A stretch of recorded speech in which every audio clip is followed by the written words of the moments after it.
what's up mga boss? Welcome back to my channel. So, break-in period tayo ngayon ng MT-07 natin. Maganda ang araw, magandang weather. So, summer ngayon dito sa Sweden. So, green na green, makapansin nyo. Punta ako ngayon sa Drottningholm. Ayan, kung makapansin nyo, may speed limit lagi dito, 60. And then kung makapansin nyo, yung mga sasakyan, sumusunod sila sa speed limit.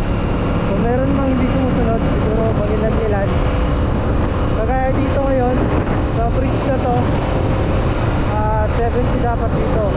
So 70 tayo. Then pa tayo ng lane. Dadaan tayo ngayon sa tunnel. Nakababang tunnel to.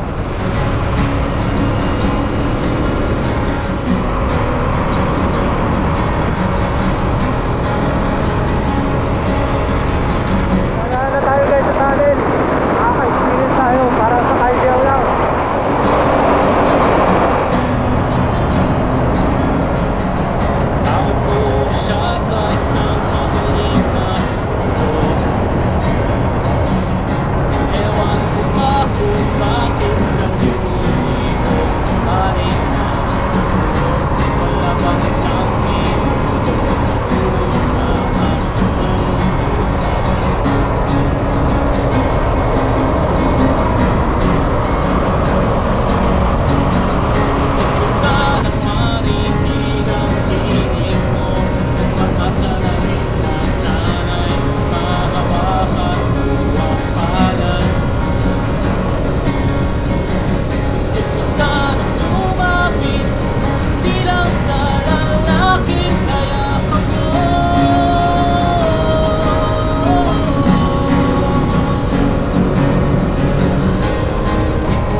Kuha tayo ng video.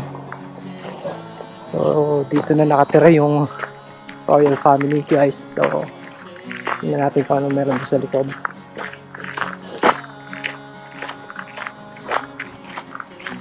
Ganda dito sa Sweden kapag summer. Green na green. Yan o.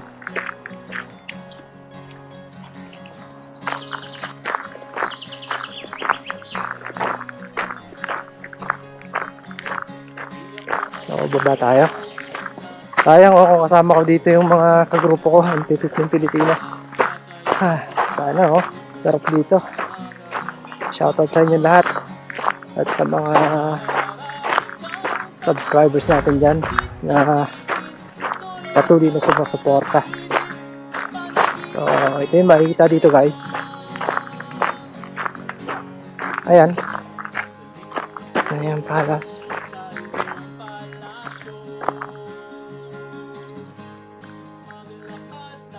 Maganda to, yung aerial view nito maganda. Tsaka dun banda pag nandun ka, try natin puntahan. So guys, ayun nga, Sunday morning medyo namamalat pa yung boses ko. Masarap pala mag-ride dito ng Sunday. Sobrang linis ng daan, wala masyadong tao. So may enjoy mo yung kalsada, may enjoy mo yung pag-ride. So yung nature dito hindi masyadong hindi kagaya sa atin sa Pilipinas. Maraming bundok na makikita dito, mostly flat Ibira lang makita ng bundok, kailan ko lang kasi hindi ko pa masyadong na-explore to. So dream ko rin na ma-explore to Sweden in 2 wheels, God willing. So sa mga dream ko, hindi lang natupad yung, hindi ko lang na tapos yung Philippine loop ko. Bismi na lang kami, tapos na namin yung north tsaka south. Kaya ayun, dahil nag-lockdown nga, hindi na natuloy. So ito makikita dito guys. Lakad tayo sa hangin ng iyong kaharian. Wala man akong pag-aari, ang nakukuha pang buhay.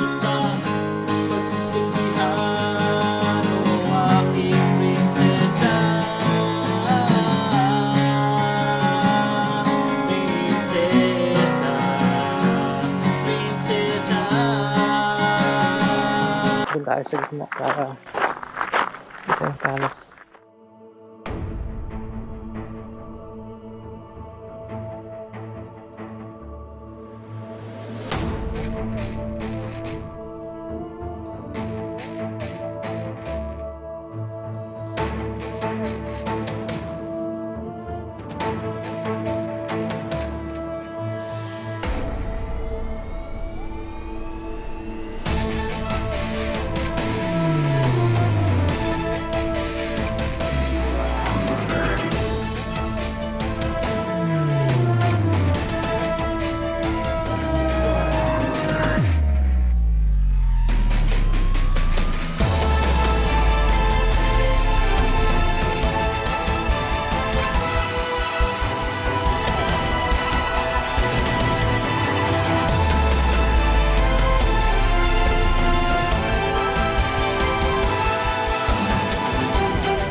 Okay guys, hanggang dito na lang.